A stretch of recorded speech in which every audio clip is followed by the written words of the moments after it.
Welcome to today's webinar. We're going to talk about best-in-class implementations of 3D-First.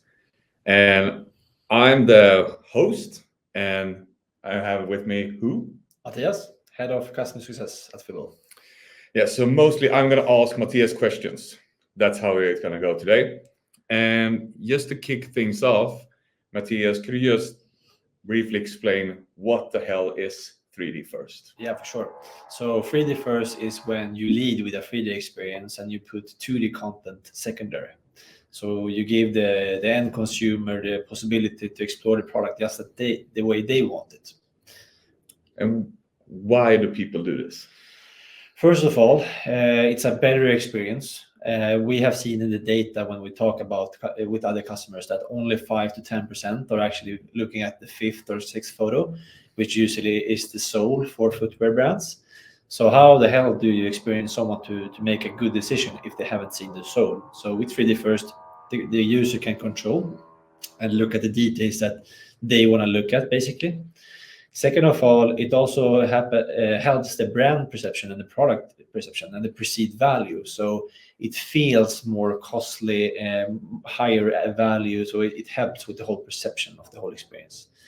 And then secondly, we didn't know this before we started the concept, but now we know that it increases the conversion rate and it also increases the engagement from the customers. So people simply buy more and they tend to stay longer.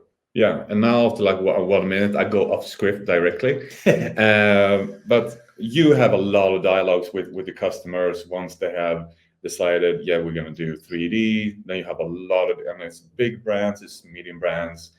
Like, what would you say is like the red thread, like that everybody wants to try to do with this approach? Why they decide to implement it? Yeah.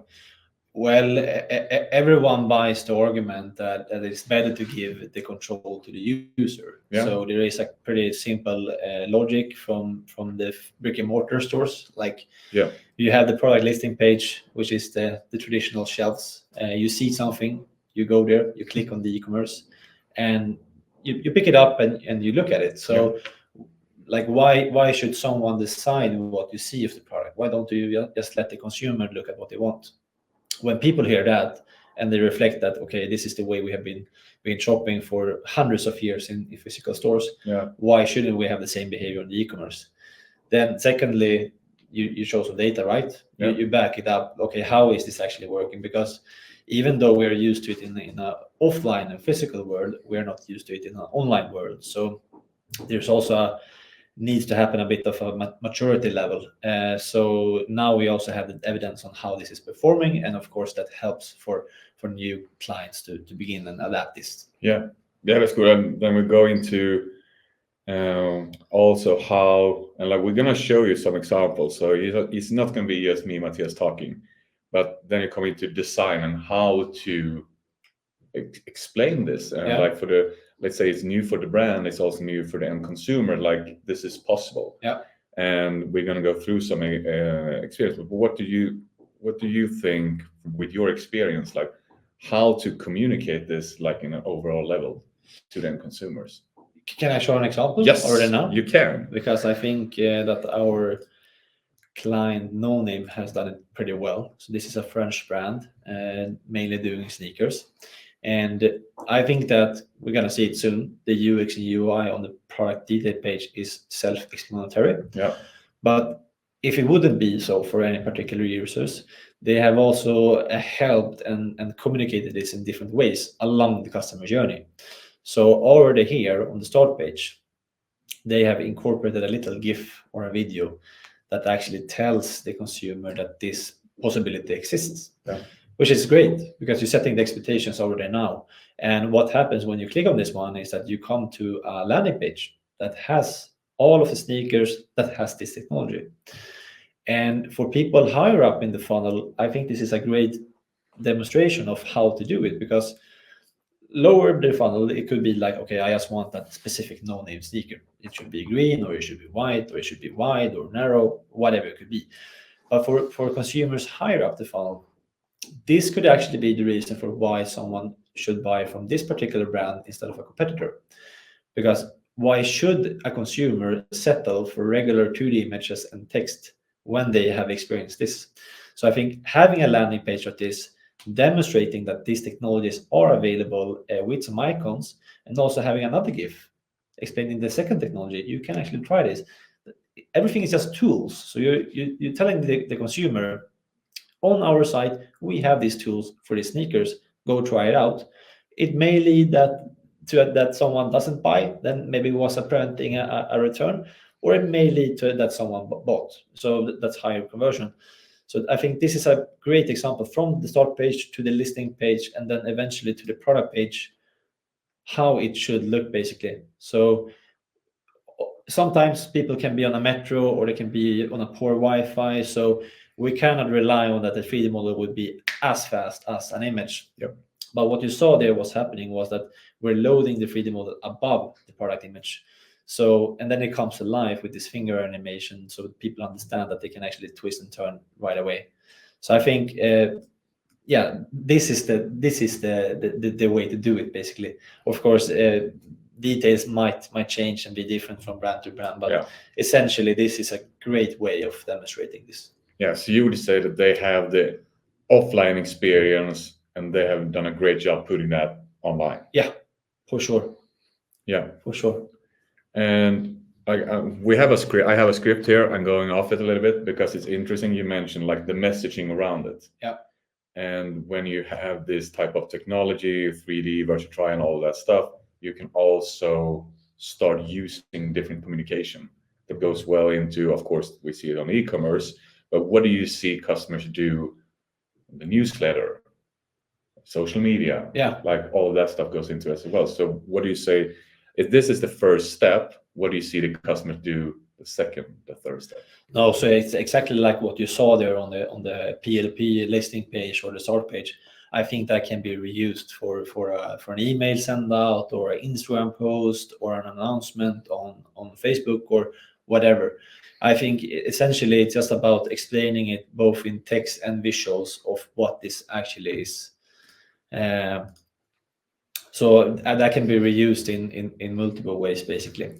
And we also have, we cannot demonstrate the virtual try on here because we are on a desktop and not a mobile, and we should not scan and everything like that. But there's also a possibility from directly from the email to have like taken them to a link that takes them to the camera experience right away. Yeah. So it's also a pretty cool experiment that brands can do. Like, okay, what happens if we first show them the shoe just like that, the usual way, compared to what happens if we let them to try them on first. Yeah.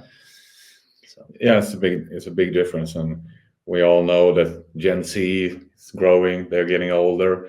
Gen Alpha, they need different kinds of communication and tools that they are used to grow up with a smartphone in their hand. Yeah, but even the older audience, like some of my brands that I work with, our customers, they have like +50, +60 in the target group, and I think that this is still as valuable for them, because some people cannot really imagine how a shoe will look on them or what it's really like. And I think that's where 3D is particularly good, because you can zoom in on a level, so you can almost feel through the screen what the material is like. Yeah. So not only about giving the user the control to explore it the way they want it, also to really communicate the correct perception of the product, color-wise, material-wise, how will it look, everything like that. Yeah, to create that certainty that this is the product I'm buying. This is what comes home to me. Exactly. And nothing else. It's super interesting. We could talk about that for hours, but now we're going to go into the next brand we're going to look at. Yeah. So we are going to Joya. So here a similar example. So compared to No Name, they also have the 3D model right away here. So I can twist and turn and really start exploring all of the details. And I hope this goes through the screen recording, but here you can almost feel what this texture is like. And maybe someone have a pair of shoes like this at home, so they know exactly what it is, which maybe isn't possible on the images. Compared to No Name, I can also go back to images here. Yep. So I have the regular product shots here, but we also have a video that has also been enabled by 3D. So for some reason, if the user is lazy and don't want to spin it themselves, they can just click and watch this video that is like 5-10 seconds long. And then up in the top right corner here, we also have the virtual try-on. So another great way, like 4 different technologies, 4 different tools to help the consumer to really experience the products, not just look at the product. Yeah. So another great example, I think. Yeah. So it's the same approach, but it's a little bit different. Yeah, exactly. Yeah. And I think what is good with this one, I really like the no-name one, but I think this one is brilliant as well. What I like with this one is that people are quite used to toggles like this. Yeah. They recognize this from their mobile phones. Yes. So it's not a new behavior to go between different kind of experiences, right? So I think this is really good. Yeah, and also have a virtual try-on up there in the Exactly. Right. Exactly. And so now you can scan the QR code. Yeah, on desktop we have the QR code. Then you take it with your mobile. On mobile, the camera experience is initiated directly. Yeah. And like when you started the process with Joya, what did you discuss? Can you give some insight into like you met and they're like we're gonna do it? Where did you start that process and how did you work to get this type of results? No, so we talked about what are the challenges right now. Yeah. Like on the e-commerce, what are they hoping to achieve? What is the opportunity or what is a known problem that they have? And one of the things is that they saw that not enough people are actually looking at the entire product. Yeah. So that's where the 3D-First experience came into life. And then we noticed that, well, now we have done the whole collection actually, both spring, summer, and autumn, winter in 3D. So what more can we do? Yeah. So the video was actually designed and created for another purpose. Yeah. But we thought like, why not put it here? It's Yeah. just another tool for the consumers. So it is as simple as that. That was the original thought process. Yeah. It's very cool because they are new to this. They need someone to help them navigate, but they usually have, would you say that they usually have like, this is what we want to do, and then like we help them navigate how to do it, or is it also they're figuring stuff out as we go? Would you say it's different? I think it's both. So I think maybe you can share the experience when you show this to the founders the first time, but I think in general for brands and for resellers, they understand the basics of having the offline behavior but online. Yeah. So that's number one. Like, okay, we want this. So how should we use this? And that's where I say like everyone can buy a Ferrari, but not everyone can drive it. Yeah. And I think they didn't have to go this direction, but we also have a lot of data now. We have plus 40 brands that have gone live with 3D.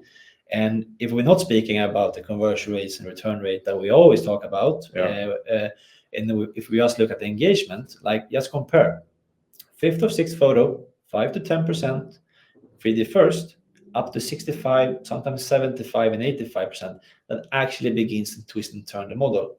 And just that behavior tells that the market wants this. Yeah. And then we can, of course, talk about sales and returns and stuff like that. But just that metric says that people actually want this. Yeah. Yeah, I'm sold. Yeah. But tell me, like you met Joya for the first time when we was at Mika. Like, what did they react to? Why did they end up in my lap and now have done this? Yeah, and I would say, and I hope you're watching, but they thought about their customers. Yeah. I would say that they understood that this now is on the market at scale, that they can provide this experiences to their end consumers, and that's what like drove them to start exploring what's possible. And now you have other discussions, but like we want our customers to have this experience, and we want to communicate our products as they are. We scan them. It's like 100% the truth that the customers see. Yeah. And of course, having this interactive and engaging experiences. Also, we all know, I always give the example when you're looking at listening to somebody talking on stage, they want you to like raise their hand. They want you to interact and engage with you. And then it's a whole different experience. Just looking at photos and text, it's quite flat. Yeah. So that's where we started. And as Carl said, like, you need to be bold. Yeah, I love that quote. You need to be bold if you want to do something nobody else does. And I think for Joya, I actually got a pretty funny story from them, meeting them the other week online. And the customer service told the contact persons that I am speaking to that the consumers had called in. They had a question about the product, of course, but they also mentioned to the customer service agent, hey, I saw these features. I really like them. That's cool. And when I heard that, like, I was blown away, because you don't call customer service and you don't have to tell them that you like the functionality on the website. No. But I think it was 3 or 4 or 5 people actually did that. So imagine everyone that thought the same but didn't say it, but they said it. I think that's such a cool receipt that this is actually wanted by the market. Yeah, that's a very fun. That's a cool story. Yeah. Now we have the third brand. The third brand, yeah. Third brand we're going to go through. We have gone way off a little off script, but we are going into Royal Republic. Royal Republic, a Dutch brand. So right away on the start page, they are also setting the expectations right for the consumers. So they have these little labels, seeing 3D, that people are also aware of and recognize from before, because you usually communicate a sale or a new arrival, and they highlight it as such. So they do exactly the same as No Name, but they have seeing 3D instead of the icons. Exactly. Yeah. Exactly. So, and this isn't, we don't have a standard for this. Like, it's just the creativity that sets the limits, basically. So you could do in any type of way. But a great example, set the expectations right. They have also actually communicated this and explained and educated the consumers on how to use the technologies through email. So they're actually showing that step 1, you do this, step 2, you do this. So that's really good. Maybe we can show that as well. But then clicking on one of the products, you come in and boom, everything comes alive. And I can once again take over the experience and really twist and turn and see all the details. Yeah. But what I really, really like with Royal Republic's implementation is that this is better on mobile. You see the initial viewport. Yeah. But here, they have a virtual try-on button here, as everyone else. But unlike the other ones, Royal Republic is very use case driven instead of feature and technology driven. Yeah. What I mean by that is that they are asking their visitors a question. Yeah. Wonder how it looks in you. Then they explain, click here to virtually try it on. Yeah, and also you see, like, when I'm looking at you now and then I have my eye on the screen, something happens. Exactly. So I think it's a combination between the animation, but also you ask them a question that makes them think. Because virtual try-on for glasses and other categories have been around for a while. But most of the brands have called it something like virtual try-on or VTO. But the common user don't understand it, or they don't see a need of it if you don't explain the need.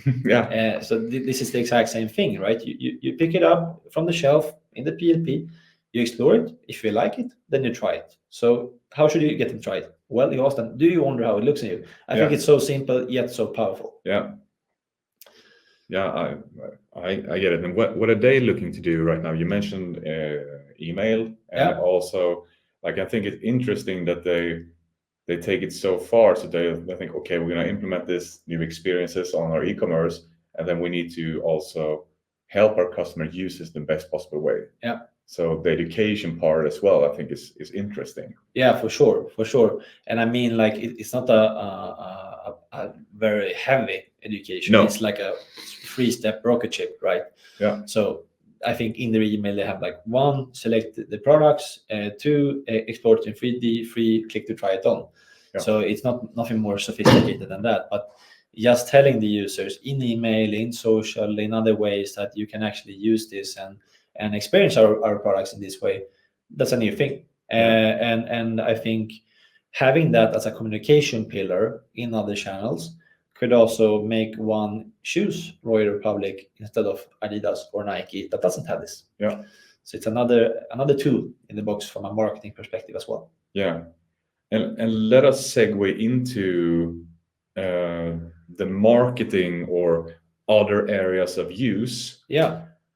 So once you have a 3D model, like, the first step usually for us is we integrate this on the e-commerce. Like, that's the first step. Yeah. And then you start to think, what else can I do with this 3D model? So I know you prepared something. Yeah. Could you just please show and describe, like, once you have the shoe in 3D, what can we do? So I'm not going to sit here and pretend that I know everything you can No. do, because I think half a year ago, some of the technologies out there didn't even exist. So I couldn't even think of it. But I will show you some ways that I have seen clients utilizing the 3D model. Please do. The first thing is all about a production perspective and an efficiency perspective. So it is actually possible with today's quality to replace the traditional 2D pack shots that photographers use. So the 3D model is so realistic that you can make it look like the actual product. And then you just need to have a visual guideline or a style guide on how you want your products to be perceived. So here is one boot shown in very multiple ways, depending on lighting, the tone, lighting angles, one pair, double pairs, background, shadow. It's very different. So from a production and efficiency perspective, this is one of the things that you can do. Yeah, and we have a case study regarding that with Gant. You can find it then at fibbl.com. Yeah, you can read more about the images. So that's the first thing that you can do. And before I go to the next, I think the beautiful thing is that not only is it faster and cheaper, it's also better, because I think you can change your mind. Yeah. So you don't have to jump back to the photo studio. You just jump back to the software, and it's a click of a button to just generate a new image or a new angle or a new background. So it also opens up the possibility to test. Like traditionally, you always see this angle first, but maybe it shouldn't be so. And maybe this is a tool that can help you find that answer. You should have the shoot like this instead, or like this. Yeah, that's one of the benefits. But then moving to maybe some more campaign material or promotional content. This is the same thing really, but the shoe is put in a different context. So this is not a shoe. This is not an actual photo. This is a rendering from a 3D model. This is a 3D model put in a 3D environment with 3D lighting and everything, but it looks very real. Yeah. And this is just for examples. You can do anything you want. So everything that brands traditionally have spent hundreds of thousands of dollars on letting agencies do their things, you can do very, very easily and fastly with new technologies. Yeah. And like I think maybe people watching this get some ideas on where to use it, but like I have seen brands utilizing this on the start page. I have seen them using it at hero image in the email. They have printed it in the catalog. They have used it in their email marketing. So yeah, you can do anything basically. It's very wide. Yeah. So that's another thing. Then some more moving material is also possible. So presenting some new products in this way, also a possibility. And this is also just once again, this is a 3D model, and you have a scene that you have put in. Yeah, and then you can utilize that in your ads. I know that some of our customers also utilize it in in-store screens in their stores and stuff like that. Exactly. And I think this one in the top right corner has actually been made in an in-store screen. Yeah. And I think it's just a simple tool to in physical stores as well, call to attention to a specific collection or a specific product. So just another great use case of how to use it. But you can also actually leverage this on your e-commerce. We do have a component in our script that enables you to automatically feed videos to all of the PDPs without doing any kind of administrative work at all. So there's a lot of use cases for this as well. Yeah, definitely. But this one is the one I think. I love this, especially nowadays. I think everyone has seen this trending on Instagram and things like this. Yeah. And this looks very high end, very luxurious, very premium, very expensive. Yeah. It doesn't have to be. The most expensive part is the 3D model. Yeah. Which, with the help of us, isn't so expensive after all. Yeah. So you need the 3D model, and you need a raw footage from the real life, and you need someone with a bit of experience with working with these kind of assets and tools. Yeah. So an agency or a freelancer. Yeah.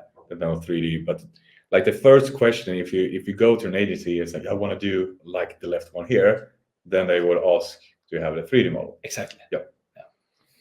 So another cool use case, and I think you can use this in multiple ways as well. But I think as an ad, it's really fun stopping. It's really different. Up until now, not everyone has been able to do it. No. So people watching this might have seen this on like Gucci or Balenciaga and those brands with those big financial muscles. Yeah. But nowadays, everyone can actually do this. Yeah, because it's growing more and more, and I think we see it more and more. We saw something the other day, like was it Boss? Yeah. Like they open a new store and then they choose a landmark in that city Yeah. to promote the new store. So I think we're gonna see more and more of this type of engaging content that is gonna grow for sure. I think so too. Yeah. I think so too. And I think I had another and the last example, a very simple one, but yet so powerful. So this is actually a newsletter from a client of ours called Newbic. So the only thing they have done is to replace the side angle photo to a 360 animation that is a GIF. Yeah. And so simple if you think of it, but yet so powerful. I think we have a case study around this as well, but I think this particular A/B test generated a 6 to 7% higher click-through rate. And I mean, when you see this, like, I feel like, why shouldn't you do this? Like, why shouldn't you show the entire product for the consumers in the email? That increases the probability of them going there and buying it. So another great use case of how you can use this in another channel. Yeah.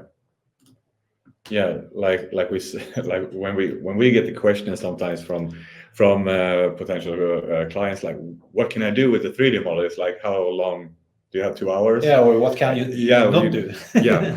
So it goes back to, you know, goals, challenges, what they probably want to solve and stuff like that. Maybe like do this PR content is the way to go right now, Yeah. or you want all your products to be 3D on e-commerce. Like it's a big range. Yeah. And since you have been here a long time, you've worked with a lot of brands, like let's say somebody is listening to us right now and they are thinking about it, what would your best tips be for that person or that brand that's looking into it?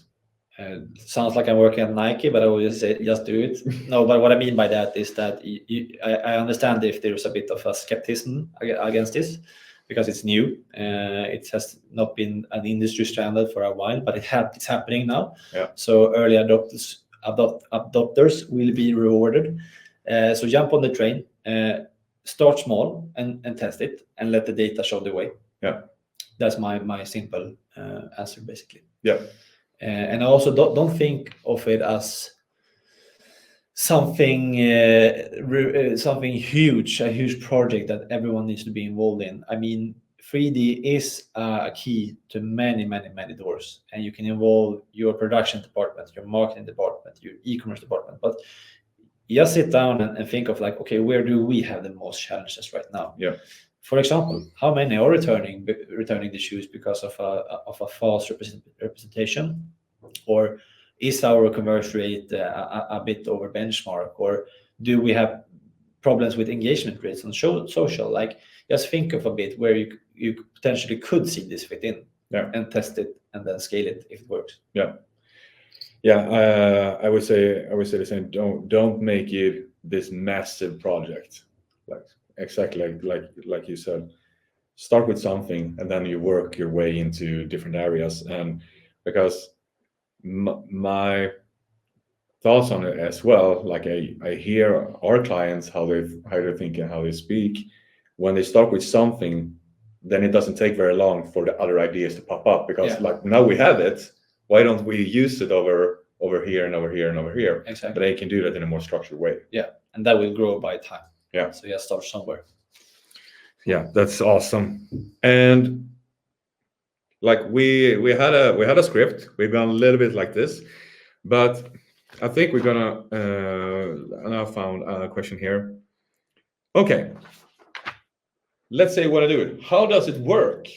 Let's say we want to work with Fibbl. We want to do our shoes.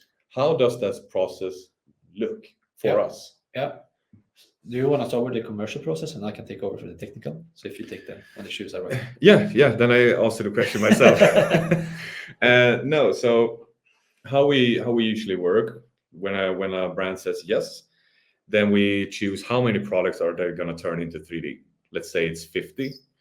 Then they need to ship the products here to us, to our studio in Stockholm. We will also require some information regarding SKUs, product titles, and stuff like that. And once we got that, then we will scan the physical objects. So we will turn the physical shoe into a 3D model. Yeah. And when then it's done, then we hand over to Mattias and your team, where you start the implementation and onboarding process. Exactly. So that's like the process when the dialogue I have with a brand, then I hand it over to Mattias, because you know how to help them better than I do. And then I usually spend a lot of time to doing some research with the brands. Okay, what is the tone of voice? What is the brand guidelines? How does the e-commerce look like? And we invest quite some time to making a proper design proposal based on that, but also our best practices based on 50 other brands. And then the most easy part of all of this comes really. It's a script that enables all of these technologies. So we only have one file, but it creates all of these different experiences, everything from the images to the videos to the 3D viewer, augmented reality placement, and virtual try-on. So everything comes through one channel. Yeah. And for a developer, it takes about half an hour, maximum an hour. If you have a picky graphic designer that want to design the buttons and nobody has that. And the script takes care and show the technologies on the products that actually has a 3D model and hides it, so everything is just like it has been for a while on the products where it doesn't have. Yeah. And it's a one-time thing, so that's the beautiful thing as well. So usually people start with maybe 10 to 20, 30% of the assortment. Yeah. Just to try it out. We also have some tracking capabilities, so we can actually show how it works, both engagement-wise, but also commercial-wise, with conversion rates and stuff like that. And then when you want to scale up, you just send more products season after season, and the distribution happens automatically. Yeah. That's how it works for e-commerce. Yeah. Which is the lowest hanging fruit, in my opinion, and makes the biggest impact. Then, of course, depending on what you do in marketing channels, it's more or less the same as you're usually doing. It's just a new type of content and a new type of experience. But yeah, that's how it works in e-commerce. Yeah. Yeah, great. Really good explanation. I just want to add something that we always, when we onboard a new brand, that we book the production date, because that's really key also for the planning for us, because we have many projects and we need to we pick a date, then you need to ship the products here, we need to do some prep work, make sure everything is there, and then we scan. So having that planning and a little bit of foresight is really key to be really super efficient when it comes to, because scanning and that process, that's one thing, but if you miss your scan date, then you're in trouble. Exactly. Don't miss your scan date. And I think that's it for today. 33 minutes, awesome. You have a meeting in 1 minute, Mattias. Yeah. So we made it. And just to let you guys know, if you have questions, feel free to reach out on fibbl.com or me or Mattias here on LinkedIn.